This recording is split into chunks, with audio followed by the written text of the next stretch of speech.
ओम सर्वधर्मस्थापकस्तं सर्वधर्मस्वरूपकः आचार्याणां महाकृष्णाय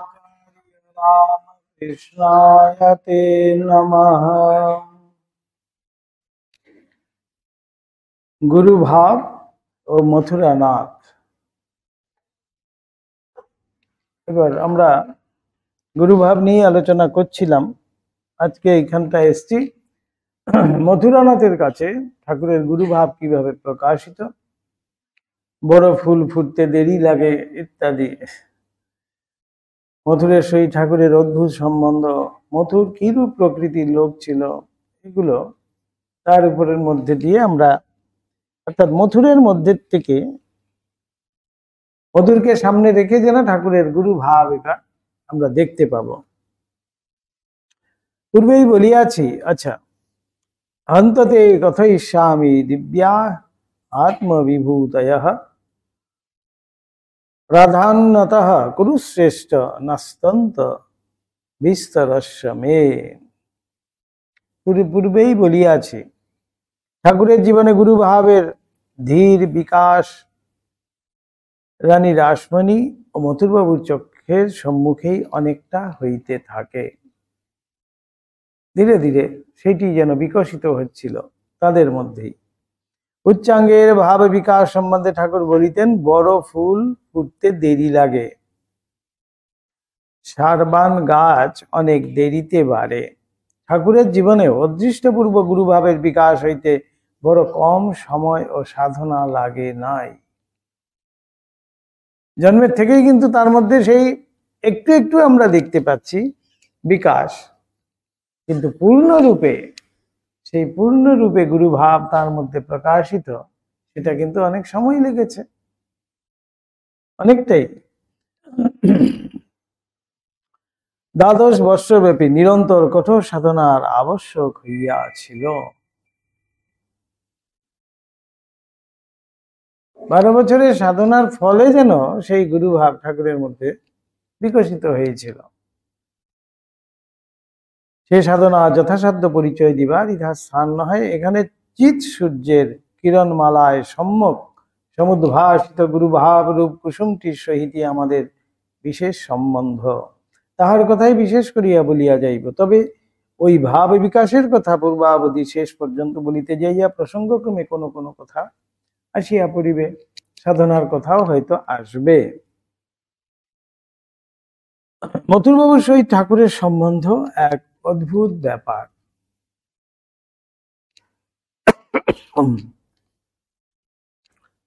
মথুরবাবুর আন্ডারে কিন্তু কর্মচারী ছিলেন ঠাকুর, তাই তো? শুনতে খারাপ লাগে, বেতনভোগী, 5 টাকা বেতন নিতেন। মথুরবাবু ছিলেন রানীর হয়ে, তিনি সমস্ত দেখাশোনা করতেন, রানীর যেন ম্যানেজার। এই তো প্রথম সম্বন্ধ, আমরা সেটাই দেখছি। মথুর ধনী অথচ উচ্চ প্রকৃতি সম্পন্ন, কত গুণে গুণান্বিত মথুরবাবুও ছিলেন, তাই এমন ভগবানের সঙ্গ করতে পেরেছেন। তিনি ধনী ছিলেন, কিন্তু মনটাই তার জন্য অন্যরকম ছিল, উচ্চ প্রকৃতি সম্পন্ন। বিষয়ী হইলেও ভক্ত, বিষয় আশয় দেখছেন, সমস্ত রানীর সমস্ত বিষয় আশয় মথুরকেই দেখছেন, এবং মথুরই কিন্তু বিশ্বস্ত রানীর। রানী মথুরের উপরেই সম্পূর্ণ কিন্তু নির্ভর করছেন, তাই বিষয় আশয় সম্পূর্ণই তিনি দেখছেন, কিন্তু তবুও তিনি ভক্ত। হঠকারী হইয়াও বুদ্ধিমান, ক্রোধপরায়ণ হইলেও ধৈর্যশীল এবং ধীর প্রতিজ্ঞ ছিলেন। কতগুলো পজিটিভ সাইড মথুরনাথের দেখা গেল। মধুর ইংরেজি বিদ্যাভিজ্ঞ ও তার্কিক, কিন্তু কেহ কোনো কথা বুঝাইয়া দিতে পারিলে ও বুঝিয়াও বুঝিব না এরূপ স্বভাব সম্পন্ন ছিলেন না। তার্কিক ছিলেন, যুক্তিবাদী ছিলেন, ইংরেজি জানতেন, কিন্তু তাহলে বৃথা তর্ক করতেন না, বা অহংকার ছিল না তার জন্য যে আমি যেটা বলেছি সেটাই শুনতে হবে, না, তোমার যুক্তি দিয়ে যদি তুমি বোঝাতে পারো তাহলে আমি অবশ্যই শুনবো। ঈশ্বর বিশ্বাসী ও ভক্ত, কিন্তু তাই বলিয়া ধর্ম সম্বন্ধে যে যাহা বলিবে তাহাই যে চোখ কান বুঝিয়া অবিচারে গ্রহণ করিবেন তাহা ছিল না। তা তিনি ঠাকুরই হন বা গুরুই হন বা অন্য যে কেহই হন। এই হলো গিয়ে সদ্গুণ, যে হ্যাঁ ঠিকই আছে, সে যাই ভালো কথা হোক না, কিন্তু যদি ঠিক ঠিক কথা না হয় আমি কিন্তু যেই বলুক না কেন আমি কিন্তু নেব না। যেমন নরেন্দ্রনাথের ক্ষেত্রেও আমরা দেখতে পেয়েছি যে যা খুশি তাই বলে দেব, ভক্ত, কিন্তু ধর্মের সম্বন্ধে যে কিছু যাই বলে দেবে সেটাই আমি গ্রহণ করে নেব না, এমনটি নয়। গাছতলাতেও পুজো করছি, ওইখানেও পুজো করছি, ওইখানেও পুজো করছি, সেখানেও পুজো করছি, যে যেমনটি বলছে সেখানেই চলে যাচ্ছে, তা নয়। ধর্ম সম্বন্ধে একটা সুন্দর কনসেপশন থাকবে, একটা ধারণা থাকবে, ধর্ম কি, আমি কেন এটি করছি, আমার এই সাধন ভোজনের মানে কি ইত্যাদি আমরা না বুঝে যদি করি তাহলে কিন্তু ঠিক নয়। যে যা বলছে তাই যদি করি সেরকম হলে হবে না। আবার কেউ কেউ আছে, দুটো দিক তো, কেউ কেউ আছে যে আমি যেটা করছি সেটাই ঠিক, এটা কিন্তু অহংকার। এই অহংকার আর সবার কথা শুনে করা, দুটোর মধ্যে তো অনেক তফাৎ রয়েছে। এই মথুরের ক্ষেত্রে দেখা যাচ্ছে তিনি ভক্ত ঠিকই, কিন্তু ধর্ম সম্বন্ধে কেউ যদি উল্টো পাল্টা বলে দিচ্ছে সে তা যেই বলুক না কেন তিনি কিন্তু নিতেন না। উদার প্রকৃতি ও সরল, কিন্তু তাই বলিয়া বিষয়কর্মে বা অন্য কোনো বিষয়ে যে বোকার মতো ঠকিয়া আসিবেন তাহা ছিলেন না। বরং বিষয়ী জমিদারগণ যে কূট বুদ্ধি এবং সময়ে সময়ে অসুধ উপায় সহায়ে প্রতিনিয়ত বিষয় বৃদ্ধি করিয়া থাকেন, সে সকলেরও তাহাতে কখনো কখনো প্রকাশ দেখা গিয়াছে। তাই তো বলছে, বাবা আজকে এই অর্ঘ্যটা মায়ের পায়ে দিও তো। ঠাকুর বলছেন আমি তো বিশ্বাস করেই দিলাম, মথুর বলেছে। ওদিন কি একটা মামলা ছিল, সেই মামলাটাতে জয়ী হতে হবে, তাই ঠাকুরের উপরে এমন ঠাকুর কিন্তু এটা বলছেন যে এমন বিশ্বাস, আমি যদি মাকে অর্ঘ্য দেই, আমার হাত দিয়ে যদি অর্ঘ্য দেয় তাহলে মামলায় সে জয়ী হবে, এমন বিশ্বাস মথুরের। ঠাকুর কিন্তু সরল বিশ্বাসী গিয়ে মাকে দিয়েও এসছেন এবং মামলাতে জয়ীও হয়েছেন। ঠিক সেই রকম বলছেন যে বোকা নয়, বিষয়ের সমস্ত কথাই কিন্তু তিনি বোঝেন। ঠাকুরের কথায় যেমন ভক্ত হবি তো বোকা হবি কেন, ঠকিয়া আসিবেন তাহা নয়। বাস্তবিকই পুত্রহীনা রানী রাসমণির অন্যান্য জামাতা বর্তমান থাকিলেও বিষয়কর্মের তত্ত্বাবধান ও সুবন্দোবস্তে কনিষ্ঠ মথুরবাবুই তাহার দক্ষিণ হস্তস্বরূপ ছিলেন। রানী একমাত্র মথুরানাথকেই কিন্তু বিশ্বাস করতেন এবং তার উপরেই নির্ভরও করতেন, এবং শাশুড়ি ও জামাই উভয়ের বুদ্ধি একত্রিত হওয়াতেই রানী রাসমণির নামের তখন এতটা দপদপা হইয়া উঠিয়াছিল। দুজনেই ভক্ত এবং দুজনেই খুব বুদ্ধিমান বুদ্ধিমতী। তাই পাঠক হয়তো বলিবে, এ ধান ভানতে শিবের গীত কেন? কথাটা ঠিকই তো, আমাদের মনে হতে পারে যে কোথায় ঠাকুরের গুরুভাবের কথা বলতে গিয়ে এখন মথুরের গুণ গাইছেন কেন আপনি, রানীর গুণ গাইছেন কেন? মথুর কি রকম প্রকৃতির ছিল, কেমন স্বভাবের ছিল, কেমন গুণের ছিল, এগুলো কেন বলছেন? ধান ভানতে শিবের গীত, ঠাকুরের কথা বলিতে বলিতে আবার মথুর বাবু কেন? কারণ গুটি কাটিয়া ভাবরূপী প্রজাপতিটি যখন বাহির হইতেছিল তখন মথুরী তাহার ভাবী সৌন্দর্যের আভাস কিঞ্চিত প্রাপ্ত হইয়া তাহার প্রধান রক্ষক ও সহায় স্বরূপ হইয়াছিলেন। গুটি কাটিয়া প্রজাপতি যখন বের হচ্ছে, কি সুন্দর দেখুন ভাষা। তখন তো গুটি কিছুই নেই, ঠাকুরকে কে চেনে? ঠাকুর নীরবে সাধন করে চলেছেন,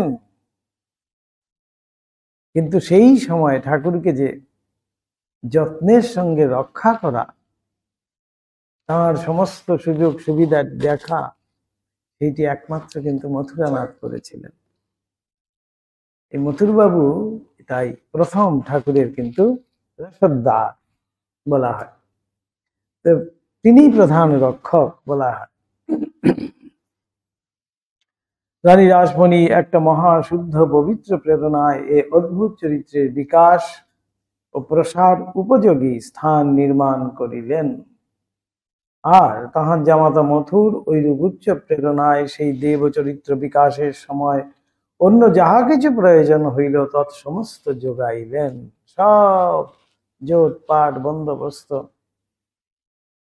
তাই তো ঠাকুর বললেন, মা যখন এলেন, যে এখন আমার মথুর নেই, কে আর তোমার যত্ন আত্তি করবে।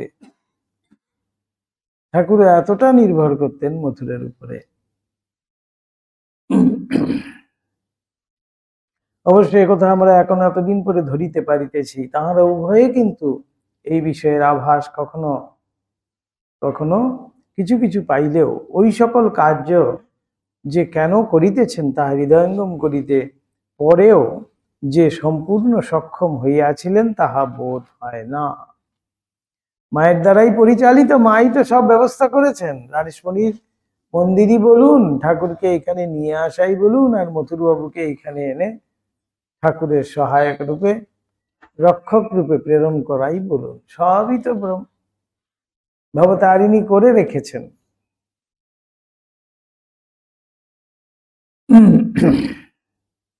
যুগে যুগে সকল মহাপুরুষ দিকে জীবন আলোচনা করিতে যাইলেই ওইরূপ দেখিতে পাওয়া যায়। দেখা যায় কি একটা অজ্ঞাত শক্তি অলক্ষ্যে থাকিয়া কথা হইতে তাহাদের সকল বিষয়ের পথ পরিষ্কার করিয়া দেন, একেবারে সব ঠিকঠাক করে রেখে দিচ্ছেন।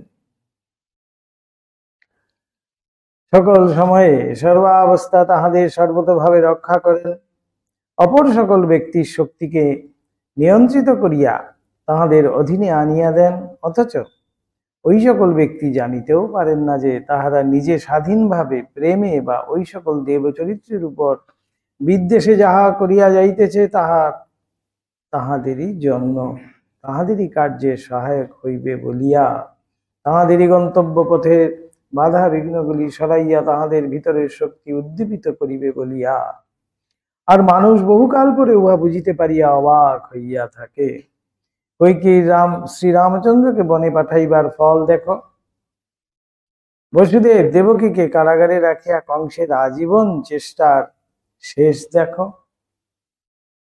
সিদ্ধার্থের পাছে বৈরাগ্য উদয় হয় বলিয়া রাজা শুদ্ধোধনের প্রমোদ কানন নির্মাণ দেখো, ক্রূর ও কাপালিক বৌদ্ধদিগের আচার্য শঙ্করকে অভিচার আদি সহায়ে বিনষ্ট করিবার চেষ্টা দেখো,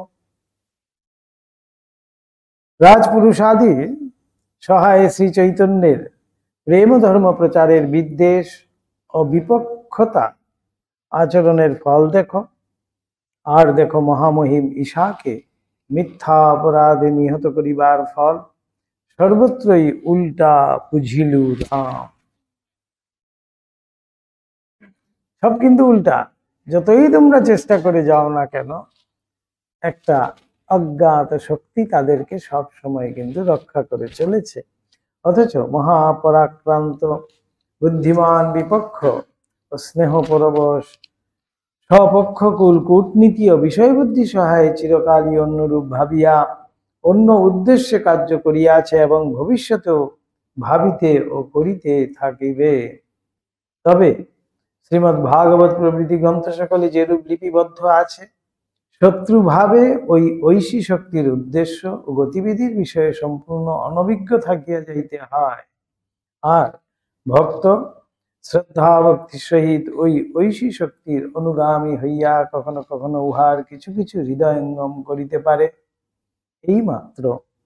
এবং ওই জ্ঞানের সহায়ে ক্রমে ক্রমে বাসনা বর্জিত হইয়া মুক্তি ও চিরশান্তির অধিকারী হইয়া থাকে।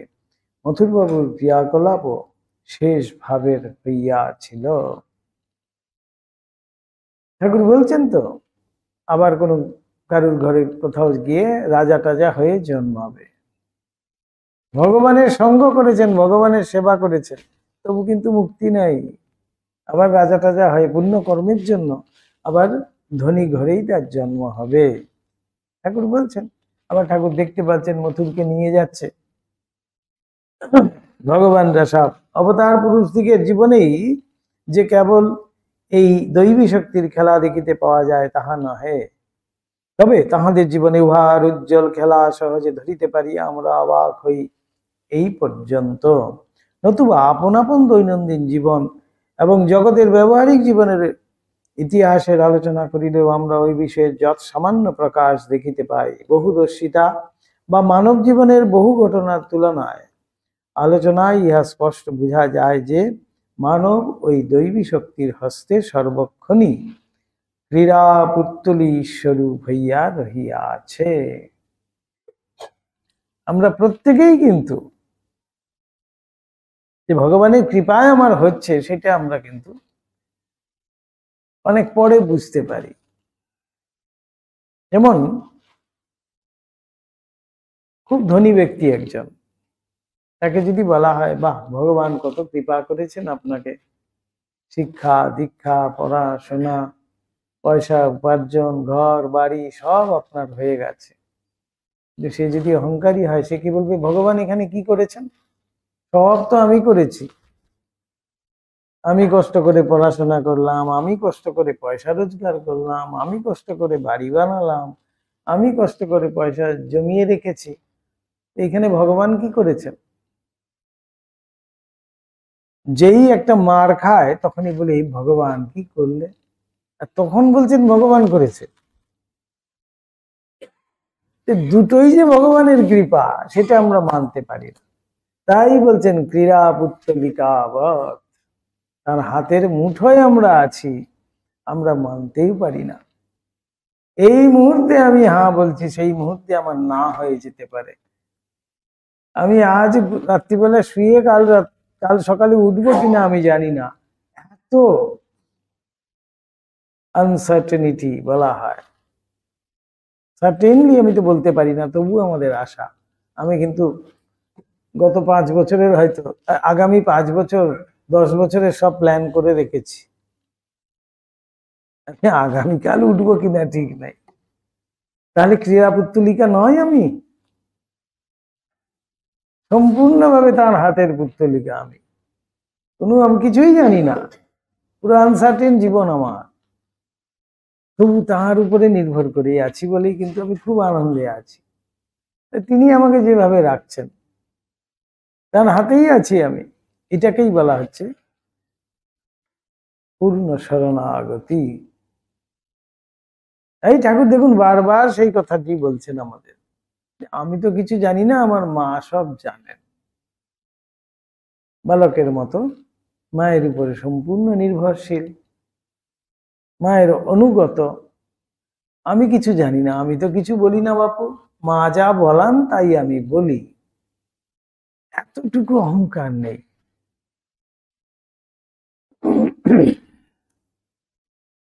এখানেই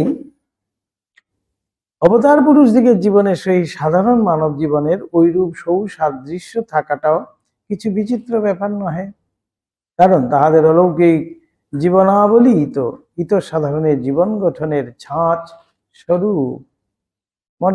মডেল তৈরি করতে হবে, তো টাইপ আর মডেল, ছাঁচ বানাবে, মোল্ড যেটাকে বলা হচ্ছে, সেই ছাঁচটি তো বানাতে হবে, তারপরে সেই ছাঁচে আমাদের ফেলে ফেলে গড়ে নিতে হবে। কিন্তু ছাঁচ বানানোটাই প্রথম কিন্তু অনেক কষ্টকর। তাহাদের জীবন আদর্শেই তো সাধারণ মানব আপন জীবন গঠনের প্রয়াস পাইতেছে ও চিরকালই পাইবে। একটা আদর্শকে অবলম্বন করেই তো আমরা জীবন গঠনে ব্রতী হই। সেই আদর্শটা সামনে না থাকলে আমরা কি ধরবো, কি অবলম্বন করব, কি দেখব, এলোমেলো হয়ে যাবে। তাই তারা এসে নিজেই কিন্তু সেই আদর্শটা স্থাপন করে দিয়ে যান, সেই মডেলটা তৈরি করে দিয়ে যায়।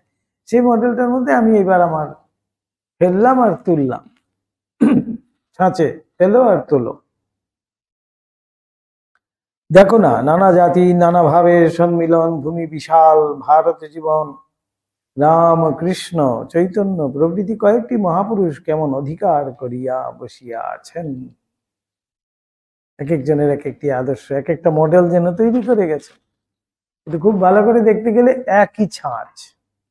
আমরা হয়তো বিভিন্ন দিক থেকে যখন দেখছি মডেলটার মধ্যে একটু একটু চেঞ্জ দেখছি, কিন্তু আসলে কিন্তু ছাঁচটি একই। সেই আদর্শ স্বরূপে যে ছাঁচটি মডেলটি তৈরি হয়েছে সেটা কিন্তু একই। আবার ওই সকল পূর্ব মহাপুরুষ দিকে জীবন আদর্শ সকলের একত্র সম্মিলনে অদৃষ্টপূর্ব নতুন ভাবে গঠিত বর্তমান যুগাবতার শ্রী রামকৃষ্ণের জীবন আদর্শ কেমন দ্রুতপদে আপন প্রবাহ বিস্তার করিয়া এই স্বল্পকাল মধ্যেই বর্তমান ভারত ভারতীর জীবন অধিকার করিয়া বসিতেছে। অল্পকালের মধ্যেই যেন শ্রীরামকৃষ্ণ এতভাবে সবার দ্বারা গৃহীত হয়েছে, এত ওয়েল অ্যাকসেপ্টেড বলা হচ্ছে এই মডেলটি। কালে ইহা কিভাবে কতদূর যাইয়া দাঁড়াইবে তাহা তোমার সাধ্য হয় বলো। আমরা কিন্তু হে পাঠক বুঝিতে ও বলিতে সম্পূর্ণ অপারক। তাই স্বামীজি দ্বীপ বললেন না যে ১,৫০০ বছর চলবে এবার, আর চিন্তা নাই, এই আদর্শকে অবলম্বন করে ১,৫০০ বছর চলবে, আর কিছু ভাবতে হবে না। এমন মডেল দিয়ে গেছেন আর কি। আর এক কথা, মথুরবাবু ঠাকুরকে যেরূপ অকপটে ৫ শিখে ৫ আনা ভক্তি বিশ্বাস করিতেন তাহা শুনিয়া আমাদের নাই সন্দেহ দুষ্ট মন প্রথমেই ভাবিয়া ফেলে লোকটা বোকা বাঁদর গোছ একটা ছিল আর কি, বোকা ছিল আর কি। এত বড় রাজা এত সামান্য পূজারীকে এত ভালোবাসছে, এত শ্রদ্ধা করছে। নতুবা মানুষকে মানুষ এতটা বিশ্বাস ভক্তি করিতে পারে কখনো? আমরা যদি হইতাম তো একবার দেখিয়া লইতাম শ্রীরামকৃষ্ণদেব কেমন করিয়া নিজ চরিত্র বলে অতটা ভক্তি বিশ্বাসের উদয় আমাদের প্রাণে করিতে পারিতেন। এখন আমরা হয়তো কলার তুলে হাত গুটিয়ে এই কথাই বলি, মথুর বাবুকে বসে ফেলেছিল, আমাদেরকে পারবে? মথুর বাবু সেইভাবে অত পড়াশোনাও জানতো না, কিছু না, এত মডার্ন ছিল না। আমাদের মতো মডার্ন মানুষের কাছে যদি এখন আসতো রামকৃষ্ণ, দেখিয়ে দিতাম। ছাড়ুন তো মশাই আপনার এসব যুক্তি, আগে কিভাবে টাকা রোজগার করতে পারবো সেটা বলুন। আমরা প্রথমেই সেটাই প্রশ্ন করতাম, তাই তো? কারণ এখন আমাদের কাছে টাকাই হলো গিয়ে সব। টাকা হি পরমম ধর্ম, টাকা হি পরমম তপ, সবকিছু টাকা। যার আছে টাকা সেই হলো গিয়ে একবারে মস্ত হয়ে আছে, সেই যেন আনন্দে আছে, তার আর কোনো চিন্তা নেই। কিন্তু যার আছে টাকা সেই কিন্তু একেবারে ত্রস্ত হয়ে আছে। যার নেই টাকা সে থাকে, সে হয় মস্ত বলাই হয়। আর যার নেই টাকা সেই কিন্তু আসলে ভালোই থাকে। যার আছে টাকা সেই কিন্তু খুব ত্রস্ত হয়ে আছে, সারাক্ষণ সেই টাকাকে কোথায় রাখবে, কিভাবে রাখলে পরে টাকাটা ঠিক থাকবে। আবার সব সময় খেয়াল রাখছে বাবা এই টাকার জন্য কেউ না আমাকে ঠকিয়ে দেয়, কেউ না মেরে ফেলে, কেউ না চুরি করে নেয়, কেউ না ডাকাতি করে নেয়, এই টাকা সামলাতে গিয়ে। তাই ঠাকুর কি সুন্দর একটি কথা বলছেন না, ন্যাংটার নাই বাটপারের ভয়। সারাক্ষণ যার কিছু আছে তারই তো বাটপারের ভয়। বাটপার মানেই হলো ডাকাতি, লুটেরা। যার কিছু নেই সে কি নেবে? নর্মদা পরিক্রমায় আজও হয়, বেশ কিছু সাধুর সাথে আমার পরিচয় হয়েছিল যারা বলেছেন নিজেরাই, নর্মদা পরিক্রমা যারা পায়ে হেঁটে নর্মদা পরিক্রমা করে, প্রায় 1 বছর লাগে, সেই নর্মদা পরিক্রমায় মা নর্মদা আজও সেই পরীক্ষা নেন। বলছেন আজও সেটি ঘটে। এমন কিছু জায়গা আছে যেখানে সেই লুটেরা আছে, তারা সমস্ত কেড়ে নেবে, পরনের কাপড়টি পর্যন্ত কেড়ে নেবে। যে দেখি সবকিছু নিয়ে নিলে তুমি পরিক্রমা করতে পারো কিনা, ভগবানের জন্য তুমি কি সবকিছু ছাড়তে পারো? সমস্ত কিছু নিয়ে নিয়েছে, এরকম সাধুর সাথে আমার কথা হয়েছে, সব নিয়ে নিয়েছে, কিন্তু কি মায়ের অশেষ কৃপা, বলছে কিছু দূর যাওয়ার পরেই আবার আশেপাশের গ্রামবাসীরা তারা ছুটে এসে বস্ত্র আদি, খাদ্য আদি, তার প্রয়োজনের গামছা সব এনে দিয়ে যাবে। এই হলো গিয়ে মায়ের কৃপা। বলছে দুটোই নাকি মাই করছেন আজও, এই বিশ্বাস ওইখানে। কিন্তু আজও সেই লুটেরা যারা এই সেই ডাকাত সম্প্রদায়, তারা এখনো নাকি সেখানে বাস করেন। তাদের কাজই হলো নর্মদা পরিক্রমা যারা গামী তীর্থযাত্রী তাদের থেকে লুট করবে, ওইটি তাদের জীবিকা। পায়ে হেঁটে যারা যায় তাদের থেকে সমস্ত নিয়ে নেবে, পরনের কাপড়টি পর্যন্ত। তখন সেই সাধুটি বলছিল যে আমি সেই মনে পড়ল স্বামীজির কথা, বলছে যে বৃন্দাবনে গিয়ে কৌপিনটা রোদ্দুরে দিয়েছিল, সেটাও বাদর নিয়ে চলে গেছে, একটাই মাত্র কৌপিন। লজ্জা নিবারণের জন্য আর কিছু দ্বিতীয় বস্ত্র নেই। তিনি তখন জঙ্গলের মধ্যে গিয়ে প্রবেশ করছেন, যে রাধারানীর যেমন কৃপা, তারপরেই দেখা গেল একজন এসে তাকে আবার বস্ত্র দান করছে। এগুলো সব বলছেন আজও সেই নর্মদা পরিক্রমা কালে আজও কিন্তু সেই পরীক্ষা হয়, আজও সেটা আছে। কিন্তু যে তুমি সমস্ত ছেড়ে দিয়েছো, ভগবানের জন্য ছাড়তে পারো কিনা, ভগবান কিন্তু তাই টেস্ট করেন, সেগুলো পরীক্ষা নেন। তাই হচ্ছে ঠাকুর বলেছেন ন্যাংটার নাই বাটপারের ভয়। আমার যদি কিছু থাকে, পোটলা পুটলি থাকে, তখনই তো ভয়টা থাকবে। কিছুই যদি না থাকে, বেশ দিব্যি ঘুরে বেড়াবো, কি আর নেবে, আমার থেকে তো কিছু নেওয়ার নেই। তাই যার কিছু নেই সেই কিন্তু সবচেয়ে সুখী আছে, আর যার যত আছে তার যত চিন্তা। এই বলছেন যে এখন যদি অত আমরা দেখিয়ে দিতাম, যেন প্রাণের ভিতর ভক্তি বিশ্বাসের উদয় হওয়াটা একটা বিশেষ নিন্দার ব্যাপার। সেজন্য ঠাকুরের নিকট হইতে মথুর বাবুর বিষয় আমরা যতটুকু যে রূপ শুনিয়াছি ও বুঝিয়াছি, তাহাই এখানে পাঠককে বলিয়া বুঝাইবার প্রয়াস পাইতেছি, যে মথুরবাবু ওইরূপ স্বভাবাপন্ন ছিলেন না। তিনি আমাদের অপেক্ষা বড় কম বুদ্ধিমান বা সন্দিগ্ধ মনা ছিলেন না। মোটেই তাকে বোকা বলা যাবে না, মোটেই তাকে সেকেলে বলা যাবে না। তিনি কিন্তু যথেষ্ট বুদ্ধিমান ছিলেন, এবং তিনিও যাচাই না করে, পরীক্ষা না করে কিন্তু ঠাকুরকে গ্রহণ করেননি, মানেননি। তিনিও ঠাকুরের অলৌকিক চরিত্র কার্যকলাপে সন্দেহবান হইয়া তাহাকে প্রথম প্রথম প্রতিপদে বড় কম যাচাইয়া লন নাই। যাচাই করেছেন, একে বলে দিয়েছেন বলে দেখছেন যে মায়ের ভাব হচ্ছে, যে সত্যিই কি সেটা মায়ের ভাব, তিনি সত্যিই কি ভগবানের জন্য সব অর্পণ করতে পারেন কিনা, সেটা কিন্তু মথুরবাবু বারবার দেখেছেন। কিন্তু করিলে কি হইবে, কখনো কোন যুগে মানুষ যেরূপ নয়নগোচর করে নাই। বিজ্ঞান নাদিনী প্রেমাবর্তশালিনী মহা ওজস্বিনী ঠাকুরের ভাব মন্দাকিনীর গুরু গম্ভীর বেগ মথুরের সন্দেহ ঐরাবতার কতক্ষণ সহ্য করিতে পারে। কি অপূর্ব ভাষা দেখুন, কি বুঝতে পেরেছেন ভাষাটা? ভগীরথ যখন গঙ্গা আনয়ন করছে স্বর্গের থেকে, তখন গঙ্গা বলছে যে দেখো আমি এইভাবে গেলে পরে সব তো ভাসিয়ে নিয়ে চলে যাব। ভগীরথকে বলছে তুমি এবার যাও, তুমি ঐরাবতকে বলে আসো।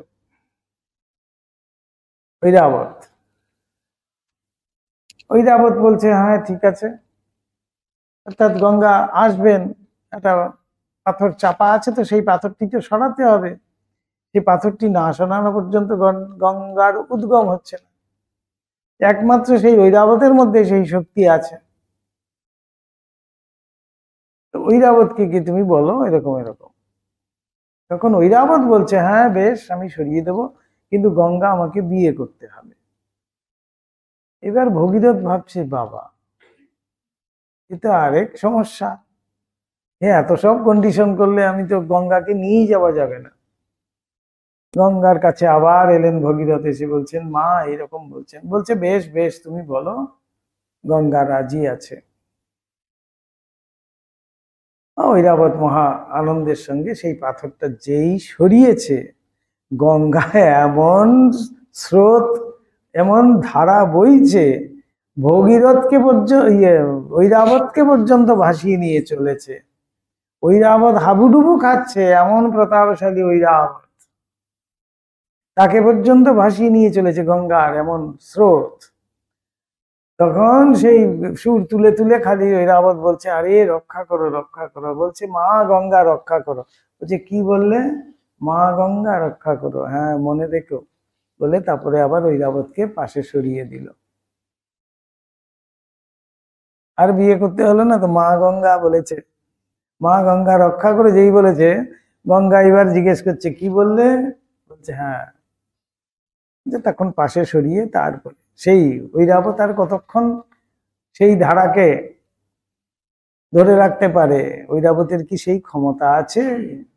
গঙ্গা যদি চায় তাকে ভাসিয়ে নিয়ে চলে যাবে। এই কথাই বলে বলছে, বিজ্ঞান নাদিনী প্রেমাবর্তশালিনী মহা অজস্বিনী ঠাকুরের ভাববন্দাকিনীর গুরু গম্ভীর বেগ মথুরের সন্দেহ ঐরাবত আর কতক্ষণ সহ্য করিতে পারে।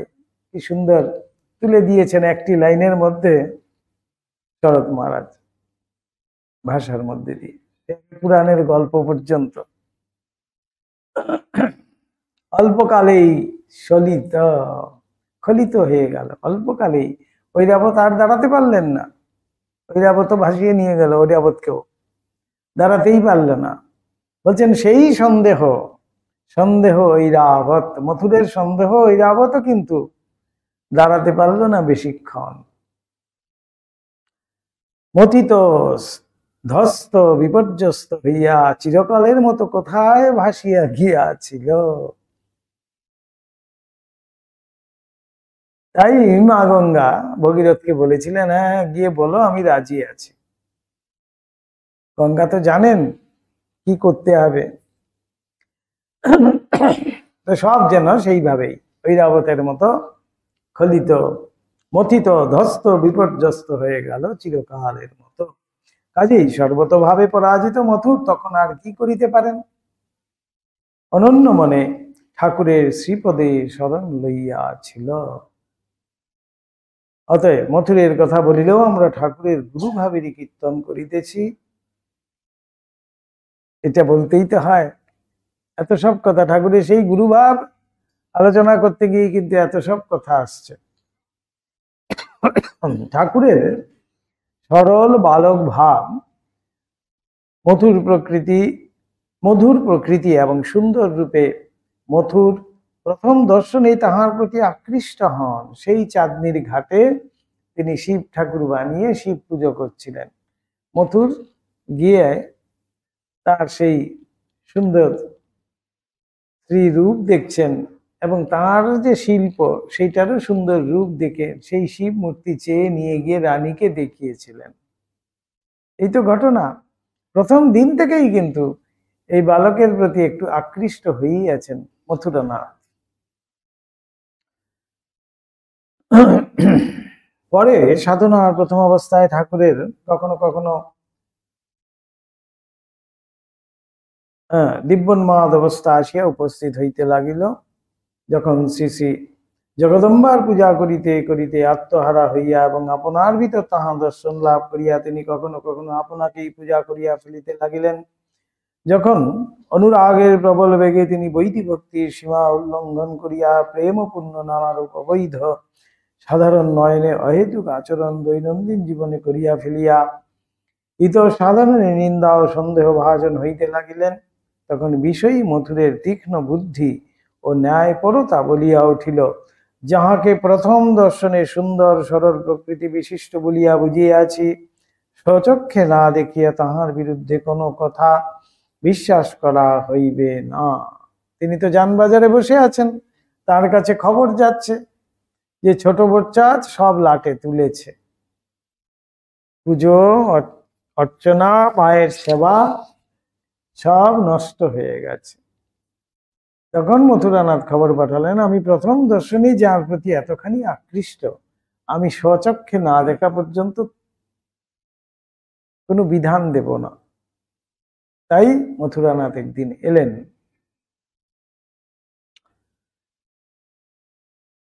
সেই জন্যই মথুরের গোপনে গোপনে দক্ষিণেশ্বর কালীবাটিতে আসিয়া ঠাকুরের কার্যকলাপ তন্ন তন্ন ভাবে নিরীক্ষণ করা এবং ঐরূপ করিবার ফলেই এই সিদ্ধান্তে উপনীত হওয়া যে যুবক গদাধর অনুরাগ সরলতার মূর্তিমান জীবন্ত প্রতিমা। তিনি কিন্তু তার সেই তীক্ষ্ণ বুদ্ধি এবং ন্যায় পরায়ণতা দিয়েই কিন্তু তিনি বিচার করলেন, তিনি কিন্তু সেইভাবেই বুঝলেন। মথুরানাথ কিভাবে বুঝলো? তাহলে তার মধ্যে সেই বিশেষ যদি জ্ঞান না থাকে, তার মধ্যে যদি সেই বিশেষত্ব না থাকে, তাহলে তিনি ঠাকুরের প্রতি আকৃষ্টই হবেনই বা কেন? আর তিনি এই ঠাকুরের কার্যকলাপ দেখে কি এত বুঝতে পারলেন? তিনি কিন্তু বুঝলেন সিদ্ধান্তে উপনীত হওয়া জীবন্ত প্রতিমা। বলছেন ভক্তি বিশ্বাসের আতিশয্যেই ওইরূপ করিয়া ফেলিতেছেন।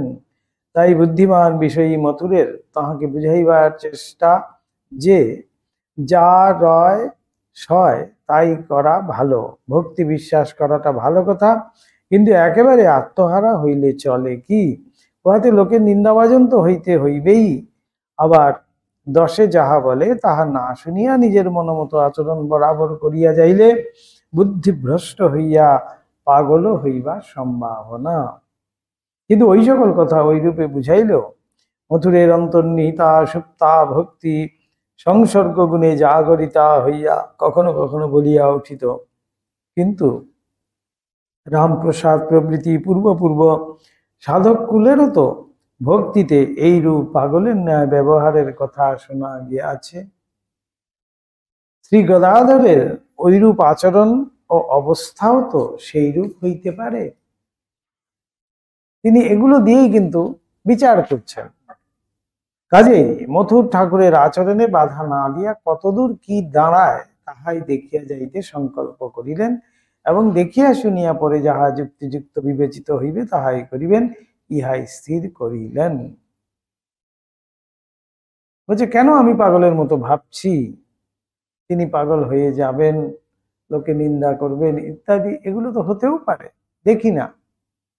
তাই তিনি কিন্তু অপেক্ষা করলেন, ধৈর্যের সঙ্গে ঠাকুরকে লক্ষ্য করে যাচ্ছেন। বিষয়ী প্রভুর অধীনস্থ সামান্য কর্মচারীর উপর, সেই বলছিলাম প্রথমেই, সামান্য কর্মচারী, বেতনভোগী একজন কর্মচারী তিনি। বিষয়ী প্রভুর, এখানে প্রভু হলেন গিয়ে মথুরানাথ, আর তার অধীনস্থ সামান্য কর্মচারী হলেন ভগবান স্বয়ং। এই হলো গিয়ে লীলা। বিষয়ী প্রভুর অধীনস্থ সামান্য কর্মচারীর উপর ওইরূপ ব্যবহার কম ধৈর্যের পরিচায়ক নহে। কেন একজন সামান্য কর্মচারীর উপর তিনি এত দয়া কেন করছেন? এটা অন্যদের চোখে অন্যরকম কথা আছে, সেই জন্য নানা দিকে নানান রকম কথা উঠছেন। তাই তো ঠাকুর যখন সমাধিস্থ হয়ে পড়ে আছেন অর্ধবাহ্য দশায়, সে আরেকজন ঠাকুর গিয়ে পা দিয়ে ঠেলে ঠেলে, বল না বাবুটাকে কিভাবে বশ করেছিস, বল না, বলছেন।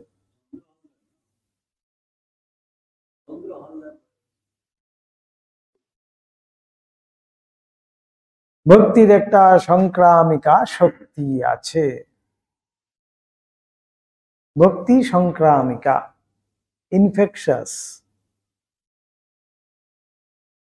কিভাবে কেউ একজন ভক্তি করছে দেখলেই কিন্তু আমারও কিন্তু একটু একটু ওদিকে যাওয়ার ইচ্ছা হয়, একটু হেলে যাই আমরা। এটাই হলো গিয়ে সংক্রামণ। যেমন রামকৃষ্ণ নাম ভীষণ সংক্রমণ করে। রামকৃষ্ণ নাম হলো গিয়ে খুব ইনফেকশাস, খুব সাবধানে থাকতে হয়।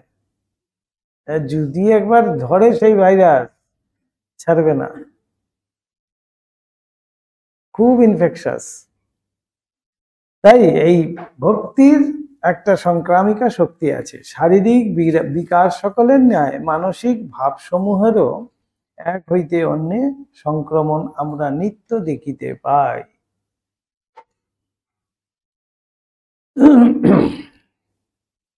কারণ একই পদার্থের বিকারে একই নিয়মে যে স্থূল ও সূক্ষ্ম সমগ্র জগৎ গ্রথিত রহিয়াছে, ইহা আজকাল আর কেবলমাত্র বৈদিক ঋষিদিগের অনুভূতির দ্বারা প্রমাণ করিবার আবশ্যকতা নাই। জড়বিজ্ঞানও এ কথা প্রায় প্রমাণিত করিয়া আনিয়াছে। অতএব একের ভক্তিরূপ মানসিক ভাব জাগ্রত হইয়া অন্যের মধ্যে নিহত সুপ্ত এই ভাবকে যে জাগ্রত করিবে, ইহাতে আর বিচিত্র কি? এই জন্যই শাস্ত্র সাধু সঙ্গকে ধর্মভাব উদ্দীপিত করিবার বিশেষ সহায়ক বলিয়া তো করিয়া নির্দেশ করিয়াছেন। কেন সাধু সঙ্গ করতে বলছেন ঠাকুর? এই হলো গিয়ে কারণ। সেখানে গেলে পরে সেই সংক্রমণ আমার মধ্যে আসবে। সেই সংক্রমণ যদি না হয়, আমার আধ্যাত্মিক সংক্রমণ বিশেষ প্রয়োজন। তাই সঙ্গ দোষ, সঙ্গ দোষ বলছে যে অসৎসঙ্গে গেলে পরে আমার এই দোষ হতে পারে, সৎসঙ্গে গেলে পরে এই দোষ হতে পারে। কি দোষ? সন্দেহ হলেই ভগবানের নাম করতে ইচ্ছা করে, এই তো দোষে পেয়ে গেছে। আরেকটা হয় সন্দেহ হলেই আমার অন্য জায়গায় বসতে ইচ্ছা করে। এই দু জায়গায় বসতে ইচ্ছা করে, কিন্তু দুটোই সম্পূর্ণ আলাদা। একটা টেবিলে বসতে ইচ্ছা করে, একটা আসনে বসতে ইচ্ছা করে সন্দেহ হলে। দুটোই কিন্তু নেশা। কি আশ্চর্য দেখুন, একটা সৎ, একটা অসৎ। তাই এই সঙ্গ গুণ আর সঙ্গ দোষ। সাধু সঙ্গে আমাদের কি হয়? সেই সঙ্গ গুণে আমার সেই নেশা হয়ে এসে যাবে, আর অসৎ সঙ্গে কি হবে? সে দোষ এসে যাবে। তাই সাধু সঙ্গ এত করে বলার কথা বলা হচ্ছে। কেননা এই ভাইব্রেশনের কথা যেমন বিজ্ঞান ভিত্তিক। আমরা 10 জনে মিলে একটা রুমে বসে একটা চিন্তনে মগ্ন আছি। সেইখানে যে প্রবেশ করবে, সেই চিন্তনের একটা ভাইব্রেশন যে হচ্ছে, একটা তরঙ্গ সৃষ্টি হয়েছে, সেই ভাইব্রেশনের দ্বারা কিন্তু সেও সংক্রামিত হবে। সেইটাই বলছেন সংক্রমণ। যেমন কোথায় কেউ মারা গেছে, আমি সেখানে গেছি, সেখানে দেখবেন খুব দুঃখের একটা সংক্রমণ হয়। গেলে পরে সেখানে মন খারাপ হবেই হবে, চোখের জল আসবেই আসবে অপরের চোখের জল দেখে। কেন আসছে সেটা? আমার তো কেউ নয়, কিন্তু তার কান্না দেখে, তাদের দুঃখ দেখে, তাদের পরিবারের কষ্ট দেখে আমার কষ্ট হচ্ছে, আমি ফিল করছি। তার মানেই তো আমরা সব এক। তার মধ্যে যে কষ্টে আছে, আমার মধ্যেও সেই কিন্তু কষ্টটা পাচ্ছে ওর মধ্যে দিয়ে। এই হলো গে। তো এখান থেকেও আমরা কিন্তু সংক্রমিত হচ্ছি। আমার কিন্তু সেখানে কোনো এতটুকু আনন্দ হয় না। তখন আমিও কিন্তু মুখটা না কাঁদলেও আমি কিন্তু মনটা আমার খুব খারাপ হয়, অর্থাৎ আমি কিন্তু এফেক্টেড। এখানেই এজন্যই এটা বিজ্ঞান দ্বারাও একেবারে প্রমাণিত। তাই যেখানে যাব সেখানকার আমাকে খুব চিন্তা করেই সেখানকার যেতে হবে। আমরা বিভিন্ন জায়গায় যখন সৎপ্রসঙ্গ হয়, সেখানে কেন যাই? যে সেখানে সবাই ভগবানের চিন্তা করছে, সেখানে একটা ভাইব্রেশনের সৃষ্টি হয়েছে। সেই ভাইব্রেশন আমার মধ্যে, আমি সেখানে পৌঁছলে পরে আমার মধ্যেও কিন্তু একটু হলেও আসবে সেই ভাইব্রেশন। অর্থাৎ সেই যে ভাইরাস, সে একটু হলেও আমার মধ্যেও কিন্তু এসে প্রবেশ করবে। আমি তো আর সেইভাবে মাস্ক পরে নেই যে সংক্রমণ আসবে না, কিন্তু আমার মধ্যেও সেই সংক্রমণ আসবে। তাই ভালো সংক্রমণ নেওয়ার জন্যই কিন্তু, সেই ভালো ইনফেকশন যাতে আমাদের মধ্যে আসে, তাই জন্যই সাধু সঙ্গের কথা বলা হয়েছে। সাধু সঙ্গের কীর্তনের কথা বলছেন, মাহাত্ম্য কীর্তন করা হয়, নির্দেশ করিয়াছেন। মথুরের ভাগ্যেও যে ঠিক ঐরূপ হইয়াছিল ইহা বেশ অনুমিত হয়। তাই তো বলছেন মথুরের কুষ্টিতেই লেখা আছে ভগবান তার সাথে সাথে ফিরবেন। তিনি ঠাকুরের ক্রিয়াকলাপ যতই দিন দিন লক্ষ্য করিতে লাগিলেন, ততই তাহার ভিতরের ভক্তিভাব তাহার অজ্ঞাতসারে জাগ্রত হইয়া উঠিতে লাগিল। তাহার পরপর কার্য সকলে আমরা ইহার বেশ পরিচয় পাইয়া থাকি। তবে বিষয় মনের যেমন হয়, এই ভক্তি বিশ্বাসের উদয় আবার পরক্ষণেই সন্দেহ। বিষয় মনের যেরকম হয়, এই হয়তো বিশ্বাস করলেই পরমূর্তি বলছে আচ্ছা বিশ্বাস তো করলাম, হয়তো আমার কাছে অনেক টাকা পয়সা আছে এই জন্য বোধহয় আমাকে এরকম করে বলছে, সন্দেহ এসে যাবে। হয়তো ভক্ত, আবার কিছুক্ষণের মধ্যেই কিন্তু তার মধ্যে এসে যাবে পরক্ষণেই সন্দেহ। এইরূপ বারবার হইয়া অনেকদিন পর্যন্ত দোলায়মান থাকিয়া তবে মথুরের হৃদয়ে ঠাকুরের আসন দৃঢ় ও অবিচলিত হয়, ইহা সুনিশ্চিত। সেজন্য দেখিতে পাই ঠাকুরের ব্যাকুল অনুরাগ ও আচরণাদি প্রথম প্রথম মথুরের নয়নে ভক্তির আতিশয্য বলিয়া বোধ হইলেও ঠাকুরের জীবনে দিন দিন ওই সকলের যতই বৃদ্ধি হইতে লাগিল, অমনি মথুরানাথের মনে সন্দেহের উদয়।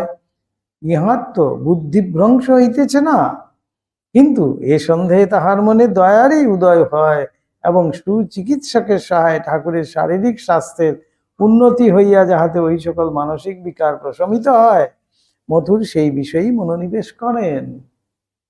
কিরকম সন্দেহ? যে হয়তো বুদ্ধিভ্রংশ হয়ে গেছে, হয়তো পাগলামো করছে, নিউরোসার্জন দেখাতে হবে, এই করতে হবে, সেই করতে হবে, সাইকিয়াট্রিস্ট দেখাতে হবে করে ঠাকুর মথুরানাথ কিন্তু ঠাকুরের সেই সুচিকিৎসার বন্দোবস্ত করে সেখানেই ঠাকুরকে যাতে একটু সুস্থ থাকেন সেদিকেই কিন্তু মনোনিবেশ করছেন। ইংরেজিতে উৎপত্তি মথুরবাবু মন্দ ছিল না এবং ইংরেজি বিদ্যার সহায়ে পাশ্চাত্য চিন্তা প্রণালী ও ভাবস্রোত মনের ভিতর প্রবেশ করিয়া আমিও একটা কেউ কেটা নই, অপর সকলের সহিত সমান, এইরূপ যে একটা স্বাধীন ভাব মানুষের মনে আনিয়া দেয়, সেই ভাবটাও মথুরবাবুর কম ছিল না। সেজন্য যুক্তিতর্ক আদি দ্বারা ঠাকুরকে ওইরূপে ঈশ্বর ভক্তিতে একেবারে আত্মহারা হওয়ার পথ হইতে নিরস্ত করিবার প্রয়াস আমরা মথুরবাবুর ভিতরে দেখিতে পাইয়া থাকি। বলছে আরে মশাই, এসব আপনি তো বলছেন, আপনি বলছেন সব ভগবানের ইচ্ছা হলেই। ভগবানের ইচ্ছা হলে কি এক গাছে কি কখনো দু রকমের ফুল হতে পারে? ঠাকুরের সাথে তর্কাদি করছেন, তর্ক করছেন। ঠাকুর বলছেন হ্যাঁ, মায়ের যদি ইচ্ছা হয় হতেই পারে। পরের দিনই তিনি দেখছেন একই গাছে একই ডালের মধ্যে দুই কালারের ফুল। তখন মথুরকে ডেকে এনে দেখাচ্ছেন, দেখো।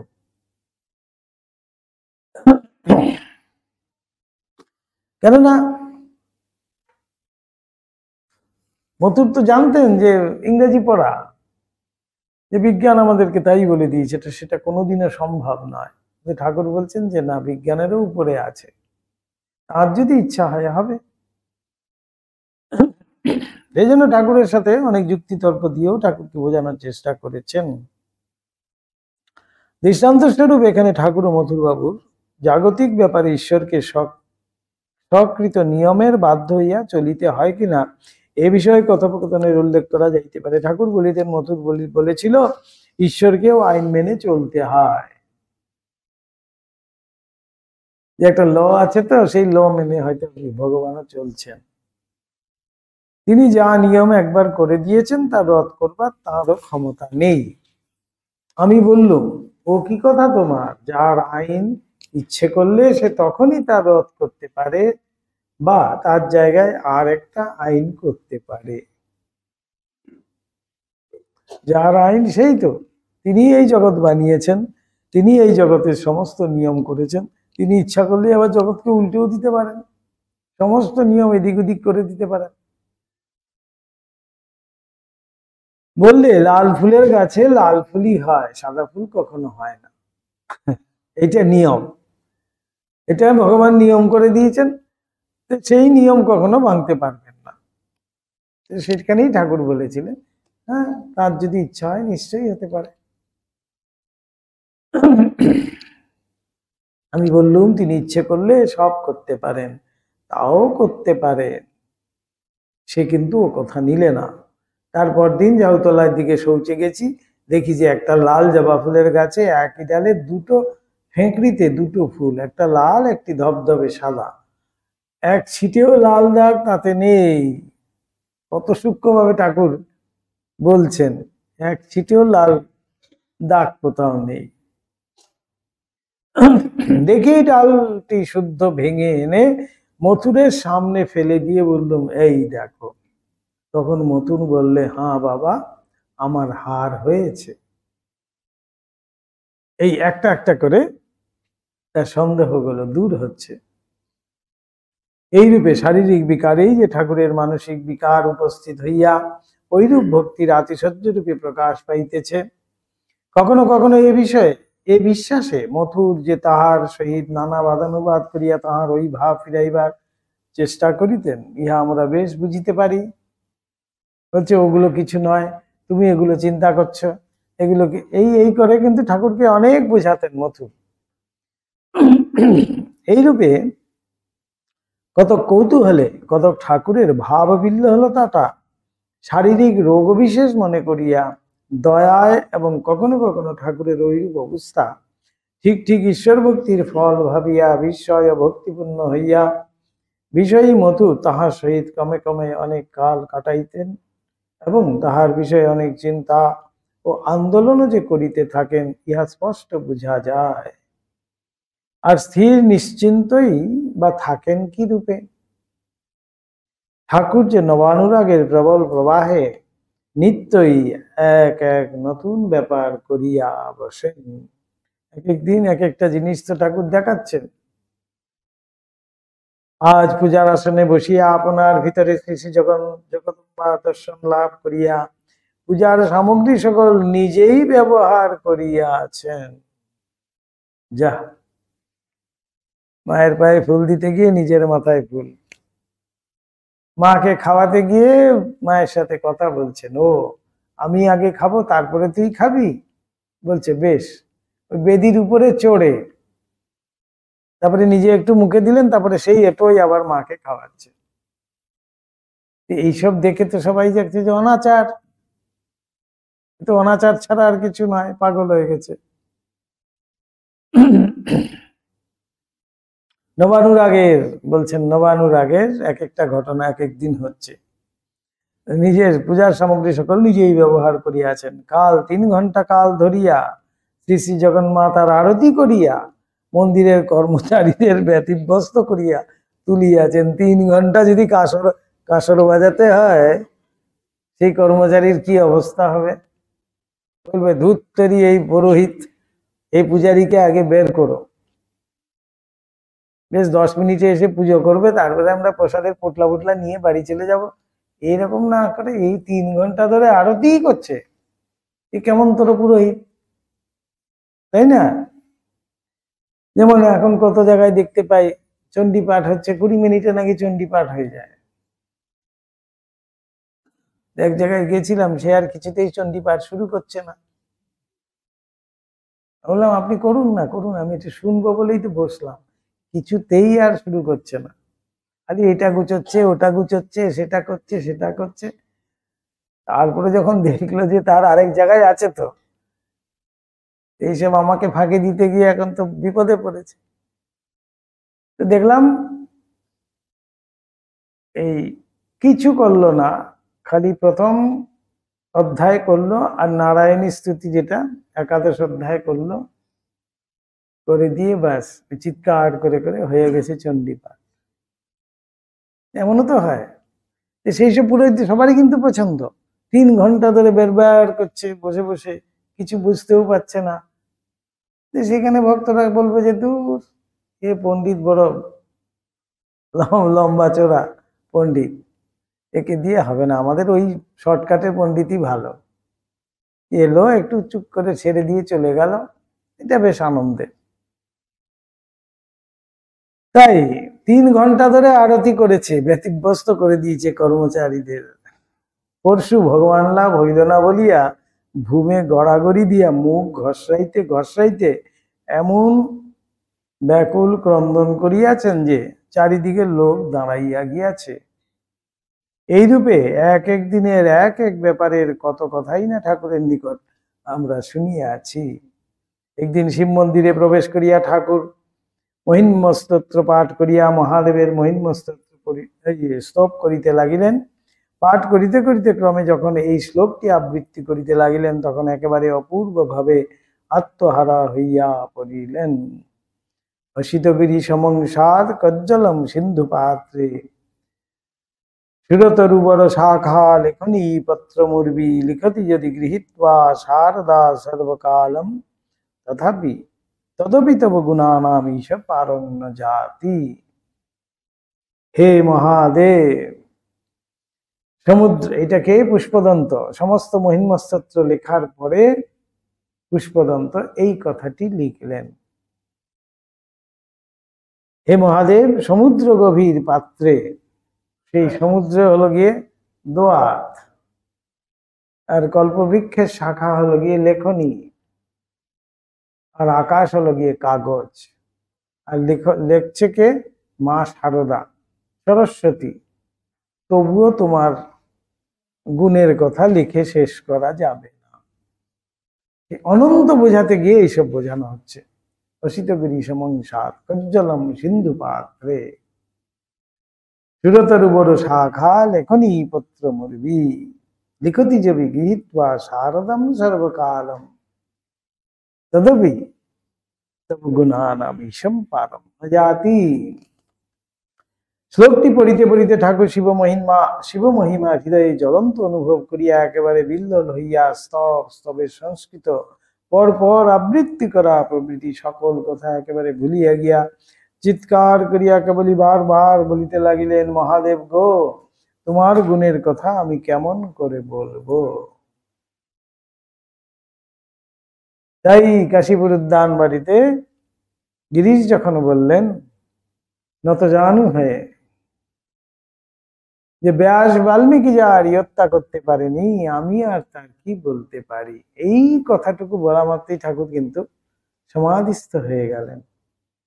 এই ভক্তি, এই বিশ্বাস তার কাছে ঠাকুর একেবারে যেন কল্প বৃক্ষরূপ হয়ে দাঁড়িয়ে পড়লেন। তাই সেটাকে বলা হচ্ছে কল্পতরু।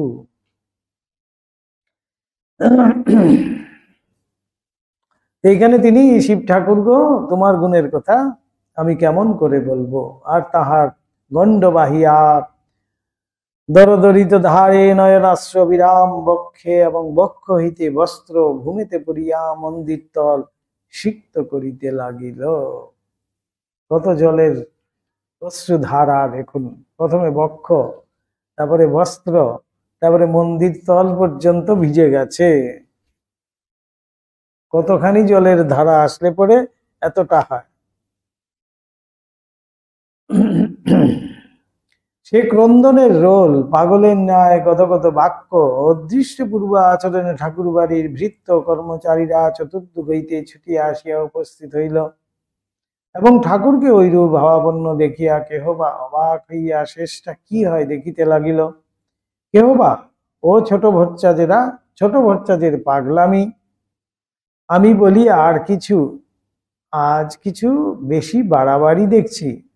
কেহ বা শেষে শিবের ঘাড়ে চড়ে বসবে না তো হে, হাত ধরে টেনে আনা ভালো, ইত্যাদি নানা কথা বলিতে লাগিল এবং রঙ্গরসের ঘটাও যে হইতে থাকিল তাহার বলিতে হইবে না। যে যেমন বোঝে, তার কাছে তো কিছুই নেই। যাদের কাছে ঈশ্বর নেই, যাদের কাছে বিষয়টাই প্রধান, তাদের কাছে এগুলো কিছুই নেই, ভাব টাপ কিছুই তো নেই। ঠাকুরের কিন্তু বাহিরের হুঁশ আদৌ নাই, তিনি কিন্তু কিছুই দেখছেন না। শিব মহিমানুভাবে তন্ময় মন তখন বাহ্য জগৎ ছাড়িয়া বহু ঊর্ধ্বে উঠিয়া গিয়াছে। সেখানে এ জগতের মলিন ভাব রাশি কথাবার্তা কখনো পৌঁছে না। সেই বহির ইন্দ্রিয় বন্ধ হয়ে যায়। বলছেন সমাধিস্থ অবস্থায় কি হয়, বহির ইন্দ্রিয় যেগুলো আছে আমাদের সব বন্ধ হয়ে যায়। তখন অন্তর যে ইন্দ্রিয়গুলো আছে, অন্তর ইন্দ্রিয়গুলো সব খুলে যায়, তাই বাইরের কিছু আর দেখতে পায় না। সেইটি বোঝানোর জন্য বলা হয়েছে, হাতি চলে বাজার মে, কুত্তা ভোকে হাজার, সাধুও কা নাহি পরোয়া, জব নিন্দে সংসার। হাতি যখন বাজার দিয়ে যায়, অনেক কুকুর ঘেউ ঘেউ করতে থাকে। হাতি কিন্তু দেখেও দেখে না, জানে সে আর আমার কি করবে। ঠিক সেই রকম বলছে, এরা সাধু ব্যক্তি, তাদের যা করণীয় তারা কিন্তু সেটি করে যায়। হয়তো আশেপাশের অনেকেই অনেক কিছু নিন্দা করবে, অনেক কিছু বলবে, কিন্তু সেগুলো তারা শুনতেও পায় না, সত্যিকারই শুনতেই পায় না। কেন? তাদের বহির ইন্দ্রিয় তখন বন্ধ হয়ে গেছে, তারা ঈশ্বরের ভাবে মোহিত হয়ে গেছে, ঈশ্বরের ভাবে এমন ভাবে ভাবিত, তাই তাদের অন্তর ইন্দ্রিয়ই একমাত্র খোলা আছে। তখন সেই অন্তর ইন্দ্রিয় দিয়েই তারা কিন্তু সেই ভগবানের সাথে নিত্য সঙ্গ করছেন। সেই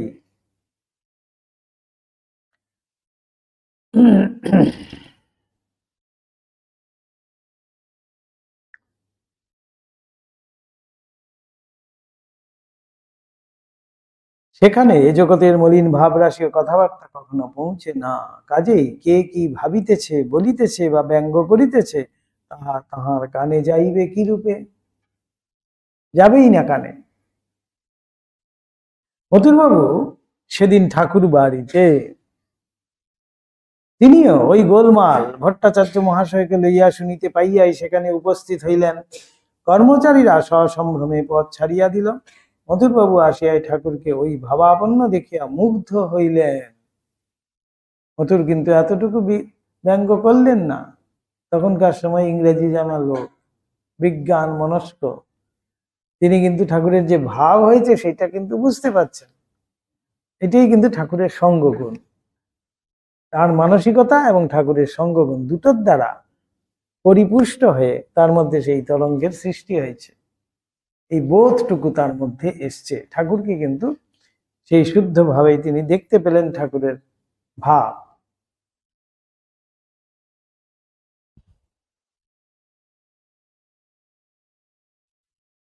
এইবার কি সুন্দর রায় দিচ্ছেন দেখুন, রাজা তো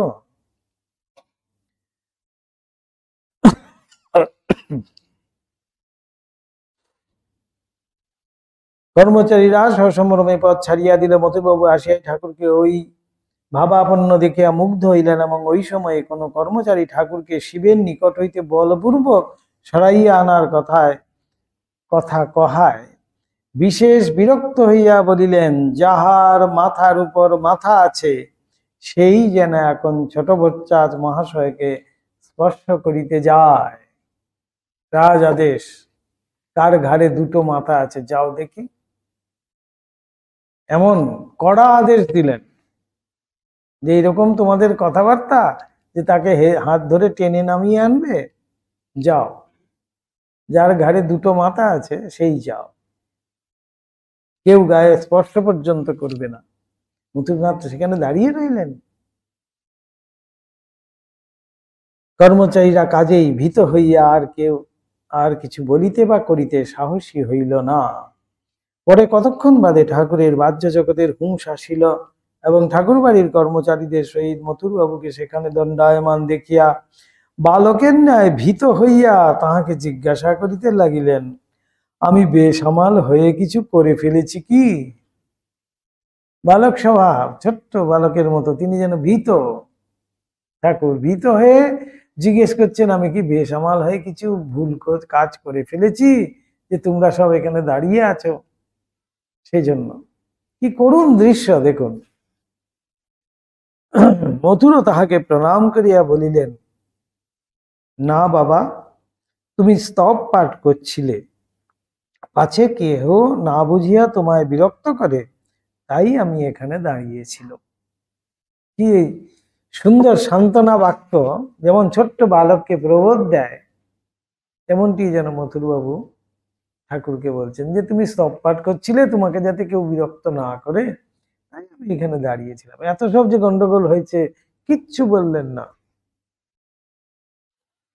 ঠাকুর আমাদের নিকট একদিন তাহার সাধনকালের অবস্থা স্মরণ করিয়া বলিয়াছিলেন, তখন তখন যারা এখানে আসতো এখানকার সঙ্গে থেকে তাদের অতি শীঘ্র ঈশ্বর উদ্দীপন হতো। এখানকার সঙ্গে থেকে দক্ষিণেশ্বরে ঠাকুরের সঙ্গ লাভে, সঙ্গ গুণে, সৎসঙ্গে তাদের ঈশ্বর দর্শন হতো পর্যন্ত, বলছেন ঈশ্বরের উদ্দীপন হতো। বরানগর থেকে দুজন আসতো, তারা যেতে খাটো, ছোট জাত আর কি, যেতে খাটো, কৈবত কি তামলি এমনি একটা, বেশ ভালো, খুব ভক্তি বিশ্বাস করতো ও প্রায় আসতো। একদিন পঞ্চবটিতে তাদের সঙ্গে বসে আছি, আর তাদের ভেতর একজনের একটা অবস্থা হলো, দেখি বুকটা লাল হয়ে উঠেছে, চোখ ঘোর লাল, ধারা বেয়ে পড়ছে, কথা কইতে পারছে না, দাঁড়াতে পারছে না। 2 বোতল মদ খাইয়ে দিলে যেমন হয় তেমনি, কিছুতেই তার আর সে ভাব ভাঙে না। তখন ভয় পেয়ে মাকে বলি, মা একে কি করলি? লোকে বলবে আমি কি করে দিয়েছি। এখানেও বালক স্বভাব ঠাকুর, ভয় পেয়ে গেছেন যেন। বলছি বাবা এরকম করে দিয়েছে, লোকে তো আমাকেই বলবে সবাই যে আমি কিছু করে দিয়েছি।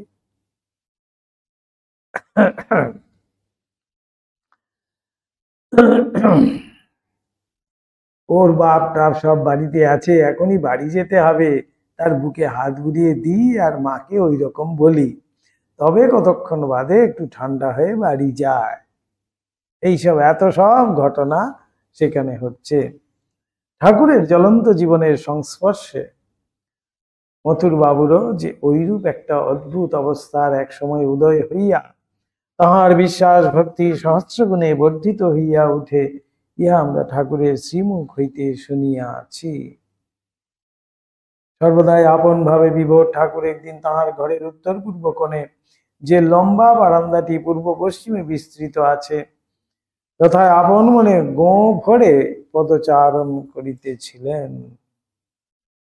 ঠাকুর বাড়ি ও পঞ্চবটির মধ্যে যে একটি পৃথক বাটি আছে, যাহাকে এখনো বাবুদের কুটি বলিয়া ঠাকুর বাড়ির কর্মচারীরা নির্দেশ করিয়া থাকে, তাহারই একটি প্রকোষ্ঠে মথুর বাবু তখন একাকী আপন মনে বসিয়াছিলেন। মথুর বাবু যেখানে বসিয়াছিলেন সেখানেতে ঠাকুর যেখানে বেড়াইতেছিলেন, সে স্থানটির ব্যবধান বড় বেশি না হওয়ায় বেশ নজর হইতেছিল।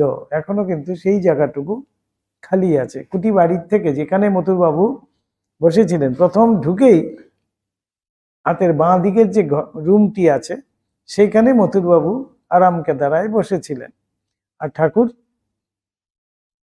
উত্তরের বারান্দায় হাঁটছিলেন পূর্ব থেকে পশ্চিমে, এবং ওইখান থেকে বারান্দাটা কিন্তু ঠিক পুরো দেখা যায়।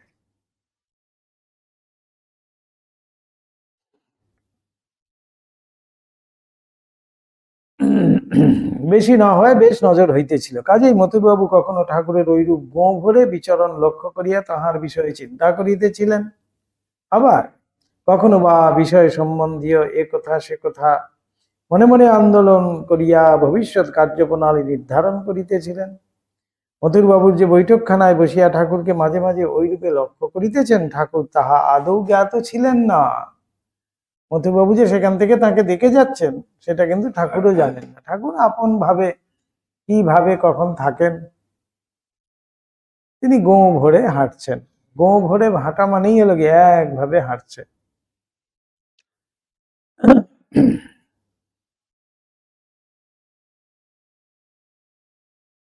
আর জানা থাকিলেই বা কি, দুজনের সামাজিক সাংসারিক ও অন্য সর্বপ্রকার অবস্থার অন্তর এতদূর যে জানা থাকিলেও কেহ কাহার জন্য বড় বেশি ব্যতিব্যস্ত হইবার কারণ ছিল না। সে পক্ষে বরং ঠাকুরই ঈশ্বরীয় ভাবে তন্ময় ও অন্যমনা না থাকিলে মথুরবাবুর কথা টের পাইয়া সংকুচিত হইয়া সে স্থান হইতে সরিয়া যাইবার কথা ছিল। কারণ ধনী মানি বিদ্যা বুদ্ধি সম্পন্ন বাবু, যাহাকে ঠাকুর বাড়ির ও রানীর সমস্ত বিষয়ের মালিক বলিলেও চলে, এবং যাহার শূন্য এনে পড়িয়াছিলেন বলিয়াই ঠাকুর এখনো ওই স্থান হইতে তাড়িত হন নাই। তাহার সম্মুখে একজন সামান্য নগণ্য দরিদ্র পূজক ব্রাহ্মণ, যাহাকে লোকে তখন নির্বোধ উন্মাদ অনাচারী বলিয়াই জানিত ও বিদ্রুপাদি করিত ছাড়িত না, কেমন করিয়া ভীত সংকুচিত না হইয়া থাকে বলো? যে বাবু এখানে বসে আছেন, তিনি এখানে হেঁটে যাবেন, তাকে দেখেও সেটা কিন্তু কখনো কেউ করতো না। তখন এটাই বলছেন যে কেমন ভীত সন্ত্রস্ত থাকবে, নাই বা কেন, কিন্তু ঘটনা অভাবনীয়, ঘটনা কিন্তু অন্যরূপ, অচিন্তনীয় হইয়া দাঁড়াইল। মথুরবাবুই হঠাৎ ব্যস্ত সমস্ত হইয়া দৌড়াইয়া ঠাকুরের নিকট আগমন করিলেন এবং প্রণত হইয়া তাহার পদদ্বয় জড়াইয়া ধরিয়া ক্রন্দন করিতে লাগিলেন। কি অদ্ভুত দর্শন! মথুরানাথ ভগবান কৃপা করে যে ভগবান দর্শন হয় না, এই তো এই যুগেই হয়ে গেছে, এই দক্ষিণেশ্বরেই হয়ে গেছে, এই বারান্দাতেই হয়ে গেছে, যেখানে আমরা হয়তো শতবার গেছি।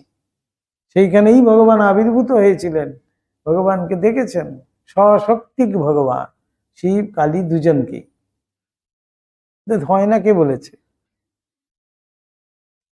ঠাকুর বললুম তুমি এ কি করছো? তুমি বাবু, রানীর জামাই, লোকে তোমায় এমন করে করতে দেখলে কি বলবে? স্থির হও, ওঠো। সেই রাজা পূজক ব্রাহ্মণ কর্মচারী, অধস্তন কর্মচারী, তার পা জড়িয়ে ধরে কাঁদছে,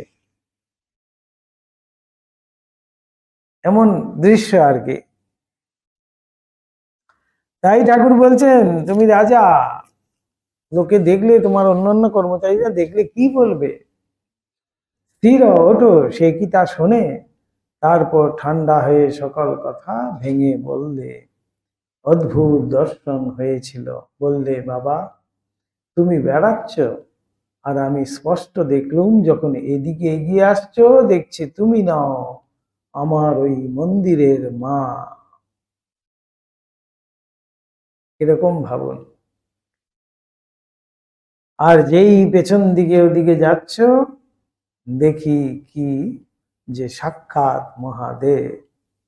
প্রথম ভাবলুম চোখের ভ্রম হয়েছে, চোখ ভালো করে পুঁছে ফের দেখলুম, দেখি তাই। এই রূপ যতবার করলুম দেখলুম তাই। এই বলে আর কাঁদে। আমি বললুম আমি তো কই কিছুই জানি না বাবু। কিন্তু সে কি শোনে? ভয় হলো পাছে কথা কেউ জেনে গিন্নিকে, রানী রাসমণিকে বলে দেয়। সেই বা কি ভাববে? হয়তো বলবে কিছু গুণ টুন করেছে, যে কিছু টুকটাক করে দিয়েছে, মন্ত্র মেরে দিয়েছে, গুণ টুন করে দিয়েছে। ঠাকুরেরও ভয় হয়ে গেছে। দেখুন, অনেক করে বুঝিয়ে সুঝিয়ে বলায় তবে সে ঠান্ডা হয়। মথুর কি সাধে এতটা করত, ভালোবাসতো। মা দেখিয়ে দিয়েছেন যে তুমি কার জন্য করছো, দেখে নাও। শুধু সামান্য একজন পূজক ব্রাহ্মণের জন্য নয়, সেই হলাম গিয়ে আমি। তুমি মহাভাগ্যবান যে এই সুযোগ তুমি পেয়েছো, এই সুযোগ তোমাকে কৃপা করে দেওয়া হয়েছে, তুমি তাই দেখে নাও। তাই ঠাকুর বলছেন সে কি এমনি এত আমাকে মানতো, এত ভালোবাসতো? দেখেছে যে, তাই স্বচক্ষে দর্শন করেছে, তাই তো। মা তাকে অনেক সময় অনেক রকম দেখিয়ে শুনিয়ে দিয়েছিল। মথুরের ঠিকুজিতে কিন্তু লেখা ছিল বাবু তার ইষ্টের তার উপর এতটা কৃপাদৃষ্টি থাকবে যে শরীর ধারণ করে তার সঙ্গে সঙ্গে ফিরবে, রক্ষা করবে।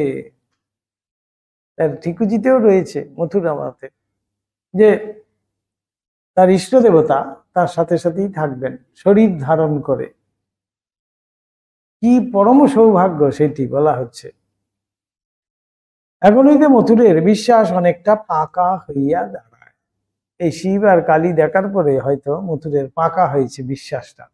এতদিন একটু দোলায়িত ছিল, দোদল্যমান ছিল, কারণ ইহাই তাহার প্রথম আভাস পাওয়া যে প্রথম দর্শনেই যাহার প্রতি তিনি আকৃষ্ট হইয়াছিলেন, অপরে না বুঝিয়া নিন্দা করিলেও যাহার মনোভাব ও আচরণ তিনি অনেক সময় ধরিতে ও বুঝিতে পারিয়াছেন, সে ঠাকুর বাস্তবিকই সামান্য নহেন।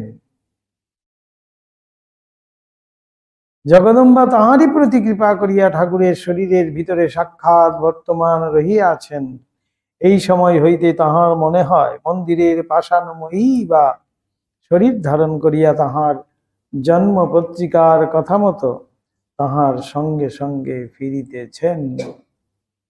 এখন হইতে ঠাকুরের সহিত মথুরবাবুর ঘনিষ্ঠতা বিশেষ রূপে বৃদ্ধি পাইল। এই হলো ঠাকুরের গুরুভাবের প্রকাশ মথুরনাথের কাছে।